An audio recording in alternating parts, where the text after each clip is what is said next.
قرآن مجید فرقان حمید کا 25واں پارہ سورۃ الدخان کی چند آیات بینات آپ کے سامنے تلاوت کی ہیں۔ اللہ رب العزت ان کے مطابق صحیح بیان کی توفیق عطا فرمائے اور ہم سب کو ان پر عمل کرنے کی توفیق عطا فرمائے۔ موجودہ صورتحال جو پوری دنیا میں بنی ہے اور ہر شخص پریشان بھی ہے اور اللہ کے حکم کے سامنے عاجز بھی ہے۔ یہ دنیا کی بے بسی اس بات کا منہ بولتا ثبوت ہے کہ اس کائنات کا مالک صرف ایک اللہ ہے۔ جہاں سائنس نے بڑی ترقی کی وہاں اللہ رب العزت نے جھنجھوڑ کر بتا دیا جتنی مرضی ترقی ہو جائے اللہ کے امر کے آگے سب بے بس ہیں۔ یہی بات اللہ تعالیٰ اپنے ہر مومن بندے سے ہر روز نماز کے اندر کہلواتا ہے، مالک یوم الدین، وہ تنہا مالک ہے۔ اور رسول اللہ صلی اللہ علیہ وسلم نے ارشاد فرمایا کہ روزے قیامت جب اللہ جھنجھوڑیں گے نا سب کو اور سب موت کے گھاٹ جب اتر جائیں گے، کوئی باقی نہیں ہوگا تو اللہ سوال کریں گے لمن الملک اليوم، اب بتاؤ اب کس کی بادشاہت ہے؟ این المتکبرون، این الجبارون، وہ تکبر کرنے والے، وہ سرکشی کرنے والے، وہ کدھر گئے؟ اب کوئی ہو تو جواب دے تو اللہ کریم فرمائیں گے للہ الواحد القہار، سب کی حکومتیں ختم ہو چکی ہیں، اکیلے اللہ کی حکومت باقی ہے۔ میرے بھائیوں اور میرے بزرگوں، ایک ہے ظاہری اسباب، ایک ہے حقیقی اسباب۔ مثال کے طور پر ظاہری طور پہ ہمیں یہ نظر آ رہا ہے یہ لائٹ جل رہی ہے، یہاں سے سوئچ آن کیا تو یہ جل پڑی ہے، سوئچ آف کر دیں گے تو یہ بند ہو جائے گی۔ بچہ اتنا ہی سمجھتا ہے کہ جناب یہاں تک ہی اس لائٹ کا کنیکشن اور تعلق ہے، تھوڑا اور آدمی سمجھے گا کہ نہیں یہاں تک نہیں، اس کا پیچھے رابطہ ہے، اگر وہاں سے بھی آف کر دی جائے تو یہاں خود بخود آف ہو جائے گی، چاہے سوئچ جتنی دفعہ چلا لو۔ اور آدمی جو سمجھدار ہے وہ کہے گا کہ نہیں اصل میں جان یہ بجلی تیار ہو رہی ہے، اس ڈیم کے اندر اگر پانی ختم ہو گیا تو پھر ختم ہو جائے۔ اور اس سے اگلا آدمی یہ کہے گا کہ جو بارشوں کا سلسلہ ہے نا چل رہا، یہ بارشیں ختم ہو گئیں تو یہ ڈیم کا پانی ختم ہو جائے گا، جب ڈیم کا پانی ختم ہو جائے گا تو بجلی بندہ بند ہو جائے گی، جب بندہ بند ہو جائے گی تو آپ کے باپٹا والے کہاں سے دیں گے؟ اور ایک ایمان والا ان ظاہری اسباب میں سے کسی سبب کا انکار نہیں کرتا، لیکن ساتھ یہ ضرور کہتا ہے کہ میرا اللہ چاہے گا تو بارش ہوگی اور اللہ نہ چاہے گا تو بارش نہیں ہوگی، پانی نہیں آئے گا ڈیم میں، آگے سارا نظام فیل ہو جائے گا۔ انسانیت کی طاقت وہیں تک ہے کہ اللہ تعالیٰ بارش برسائے، آگے اس پہ محنت کر کے کام چلائیں گے، لیکن سب سے پیچھے چلے جاؤ تو امر میرے اللہ کا ہی دکھائی دے گا۔ یہی بات ہے آج اللہ تعالیٰ سمجھانا چاہتے ہیں، مجھے سمجھانا چاہتے ہیں، آپ کو سمجھانا چاہتے ہیں، دنیا کے مسلمانوں کو، کافروں کو، سب کو اللہ یہ سمجھانا چاہتے ہیں کہ تم اسباب استعمال کرو، کرنے چاہیے، میں نے تمہارے لیے پیدا کیے ہیں، ان پہ ریسرچ کرو، ان پہ محنت کرو، سب کچھ کرو، صرف اتنی بات یاد رکھو کہ اگر قدرت نے تمہارا ساتھ نہ دیا تم کچھ نہیں کر سکے۔ بس اتنی بات سمجھانے کے لیے اللہ تعالیٰ نے جھنجھوڑا ہے اور جکڑا ہے، تو یہ حقیقت ہے اور اس میں کوئی دوسری رائے نہیں۔ اور قرآن کریم میں اللہ رب العزت نے اس کے علاوہ اور اسباب بھی بیان کیے کہ یہ دنیا کے اندر جو اللہ کی پکڑ آتی ہے جس کو دنیاوی عذاب کہتے ہیں، اس کے کئی اسباب اللہ تعالیٰ نے بیان کیے، اور اللہ نے کئی قوموں کے واقعات بیان کیے جن کو اللہ تعالیٰ نے دنیاوی عذاب کے اندر مبتلا کیا۔ بنی اسرائیل کا تذکرہ اللہ نے پہلے اس بارے میں کیا اور اللہ تعالیٰ نے ان پر اپنے انعامات کی بارشیں بیان کی۔ اللہ فرماتے ہیں ہم نے سمندر سے راستہ دیا بنی اسرائیل کو، ہم نے ان کے دشمن کو غرق کیا، ان کو ہم نے پار لگایا، ہم نے ان کے اوپر بادلوں کا سایہ کیا، ہم نے ان کے لیے من اور سلوہ اتارا، پتھر سے ہم نے پانی کے 12 چشمے ان کے لیے نکالے۔ یہ بڑی لاڈلی سی قوم تھی، اللہ تعالیٰ ان پر انعامات کرتے رہے۔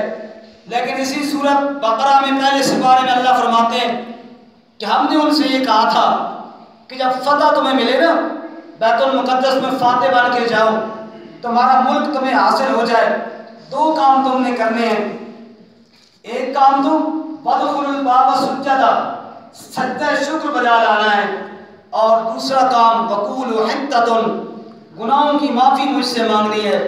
پھر اللہ فرماتے ہیں فَبَدَّلَ الَّذِينَ ظَلَمُوا قَوْلًا غَيْرَ الَّذِي قِيلَ لَهُمْ، ان ظالموں نے میرے اس حکم کو بدل ڈالا جو ان کو کہا گیا تھا، سجدے کی بجائے اکڑے، معافی مانگنے کی بجائے حِنْدَةٌ، گندم مانگی اور مذاق اڑایا۔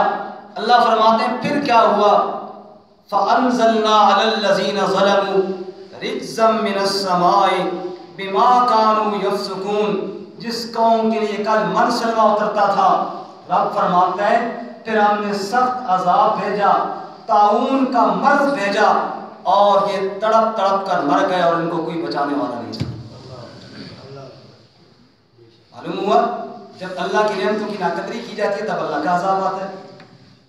اسی طرح یہ میرے سامنے نامہ پارا ہے، سورۃ الاعراف ہے، فرعون کے مظالم کا تذکرہ ہے۔ آپ سنتے رہتے ہیں وقت میں کس طرح بچوں کو ذبح کرتا تھا۔ کسی کے معصوم بچے کو اللہ نہ کرے، ماں باپ کے سامنے ذبح کیا جائے، اور بچہ سیڑھیوں سے گر جائے۔ میرا بیٹا گرا تھا سیڑھیوں سے، اب بھی کئی سالوں کے بعد بھی جب وہ خیال آتا ہے ایک دفعہ بندے کا جسم کانپ جاتا ہے، اور کسی کے معصوم کو ماں باپ کے سامنے ذبح کر دیا جائے، یہ کوئی تھوڑا ظلم ہے؟ یہ کیا گیا، بچیوں کو زندہ درگور کیا گیا، بچیوں کے ساتھ ان کی عزتوں کے ساتھ کھیلا گیا، یہ سب کچھ ہوا۔ پھر اللہ تعالیٰ فرماتے ہیں پھر ہم نے تھوڑے تھوڑے عذاب بھیجنا شروع کیا۔ یہ سورہ اعراف ہے، ذرا سننا اللہ کیا فرماتے ہیں، اور پھر انشاءاللہ آخری بات رسول اللہ صلی اللہ علیہ وسلم کے زمانے کی کر کے پھر بات ختم کریں گے۔ فرماتے ہیں وَلَقَدْ أَخَذْنَا آلَ فِرْعَوْنَ بِالسِّنِينِ وَنَقْصٍ مِّنَ الثَّمَرَاتِ لَعَلَّهُمْ يَذَّكَّرُونَ۔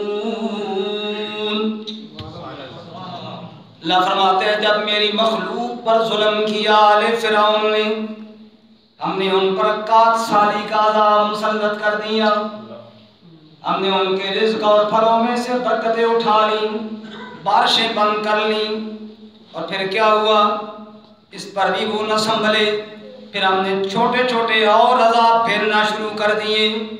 فَأَرْسَلْنَا عَلَيْهِمُ الطُّوفَانَ، ہم نے تیز طوفان بھیجا ان پر، مکانات کو گرا دیا، فصلوں کو اس نے برباد کر دیا، لیکن اس پر بھی نہ سنبھلے، وقتی طور پر تو توبہ کرنے لگے موسیٰ علیہ السلام کے پاس آ کر، جب عذاب ٹل گیا تو پھر اسی طرح باغی ہو گئے۔ والجراد، اللہ فرماتے ہیں پھر ٹڈیوں کا عذاب ہم نے بھیجا، چھوٹے چھوٹے کیڑے ان کے اوپر مسلط کر دیے جو فصلوں کو بھی کھاتے، مکانوں کی شاطیر اور لکڑیوں کو بھی کھا جاتے، ان کے مکان گرنے پر آ گئے۔ پھر معافی مانگی، یا اللہ عذاب دور کر، ہم توبہ کرتے ہیں، عذاب ہٹ گیا، پھر گناہ کی طرف واپس آ گئے۔ اللہ فرماتے ہیں بَلْقُمَّلَا، پھر جوؤں کا عذاب میں نے مسلط کر دیا، جسم پر جوئیں رینگ رہی ہیں، بستر پر جوئیں رینگ رہی ہیں، کھانوں کے اندر جوئیں رینگ رہی ہیں، تنگ آ گئے، پھر جناب معافی مانگی، پھر یہ عذاب بھی ہٹ گیا۔ اللہ فرماتے ہیں پھر مینڈکوں کا عذاب ان پر آ گیا، جو کہ پھر ان کی بغاوت اسی طرح جاری رہی. بستر پہ سونے کے لیے جاتے, مینڈک آ جاتی, کھانا کھانے بیٹھتے, مینڈک ادھر گر جاتی. پھر توبہ کی وہ عذاب ہٹا. والدما, پھر اپنے خون کا عذاب ان پر مسلط کر دیا. پانی کا گلاس منہ کے قریب لاتے تو خون بن جایا کرتا تھا, پانی پینے لگتے خون بن جایا کرتا تھا.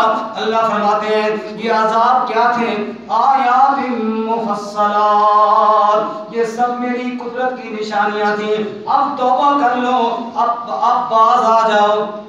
شاعر کہتا ہے انقلابات جہاں واعظ رب ہے سن لیجئے, ہر تغیر سے صدا آتی ہے ففم ففم.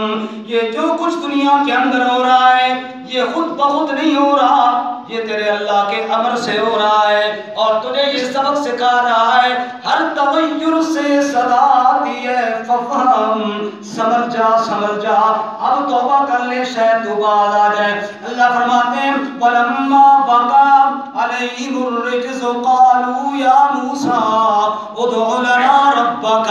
جب بھی یہ کوئی عذاب آتا وقتی طور پہ موسیٰ علیہ السلام کے پاس جا کر معافی کے طلبگار ہوتے, لیکن جب عذاب ختم ہو جاتا پھر فَلَمَّا كَشَفْنَا عَنْهُمُ الرِّجْزَ إِلَىٰ أَجَلٍ هُمْ بَالِغُوهُ إِذَا هُمْ يَنكُثُونَ. پھر وعدہ توڑ دیتے. پھر وہ دن بھی آیا جب انہی مظلوموں کی آہیں آسمان کو چیرتی ہوئی رب کے عرش تک جا پہنچی. پھر اللہ نے اعلان کیا اغرقنا آل فرعون وانتم تنظرون. پھر میرے کار کو جوش آیا, ہم نے فرعون کے سارے لشکر کو غرق کر دیا, کوئی ان کو بچانے والا نہیں تھا. اللہ فرماتے ہیں بڑے عذاب سے پہلے یہ چھوٹے عذاب اس لیے آتے ہیں تاکہ تم کیا کرو, توبہ کرو اور سمجھ جاؤ. اب آئیے سورۃ دخان کی طرف جو میں نے شروع میں پڑھی تھی.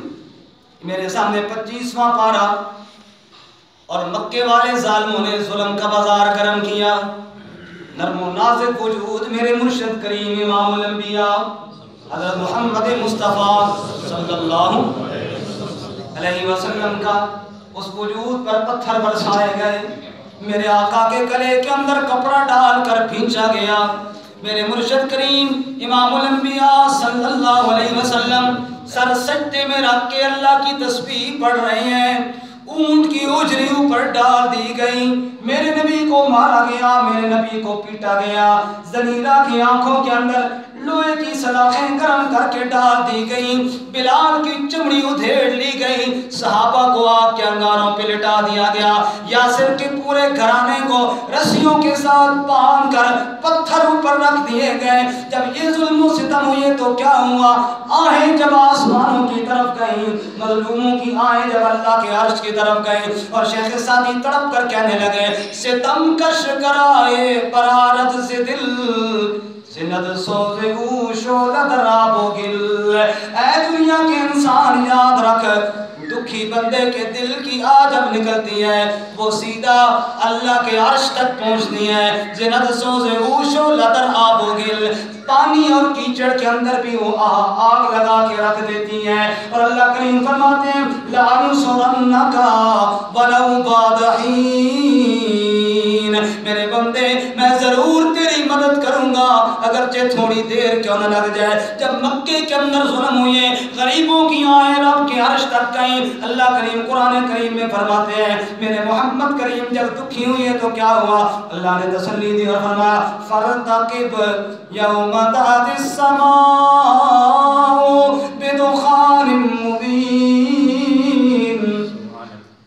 توجہ کرنا, اللہ نے فرمایا فَارْتَقِبْ, ٹھہر جا میرے محمد صلی اللہ علیہ وسلم, صبر کر میرے پیارے, ٹھہر جا میرے معمول. یا اللہ کب تک ٹھہروں اور کب تک انتظار کروں؟ فرمایا یوم تأتی السماء بدخان مبین, ابھی آسمان دھواں دار ہونے والا ہے. مفسرین فرماتے ہیں اللہ کریم کے نبی صلی اللہ علیہ وسلم نے بددعا کی، یا اللہ ان ظالموں کو ایسے ذلیل کر، ایسے قحط مسلط کر جیسے یوسف علیہ السلام کے دور میں قحط مسلط ہوا۔ مکے کے اندر قحط طاری ہو گیا، کھانے کے لیے کچھ نہ ملتا تھا۔ حدیث پاک کے اندر آتا ہے پرانے چمڑے دھو دھو کے لوگوں نے کھانا شروع کیے، راستے میں ہڈی مل جاتی دھو کر اس کو کھا لیتے، پتے کھا لیتے، اور یہ حالت ہو گئی۔ اللہ کی پکڑ آئی، اللہ فرماتے ہیں فَارْتَقِبْ يَوْمَ تَأْتِي السَّمَاءُ بِدُخَانٍ مُبِينٍ، اوپر دیکھتے تو دھواں ہی دھواں نظر آتا، نہ بارش کا نشان، نہ رحمت الہی کا نشان۔ پھر چیخ کر کیا کہنے لگے، رَبَّنَا اكْشِفْ عَنَّا الْعَذَابَ إِنَّا مُؤْمِنُونَ، اے ہمارے پروردگار ہم سے عذاب کو ہٹا لے، اِنَّا مُؤْمِنُونَ، یقیناً ہم ایمان لانے والے۔ توجہ کرنا، کس نے کہا؟ یہ مکے کے کافروں نے کہا اے اللہ ہم سے عذاب ہٹا لے، ہم ایمان لانے والے ہیں۔ اللہ نے جواب میں فرمایا اَنَّا لَهُمُ الذِّكْرَىٰ وَقَدْ جَاءَهُمْ رَسُولٌ مُبِينٌ، ارے تم کہاں سمجھنے والے ہو، میرا محمد کریم تمہیں سمجھا سمجھا کے تھک گیا ہے۔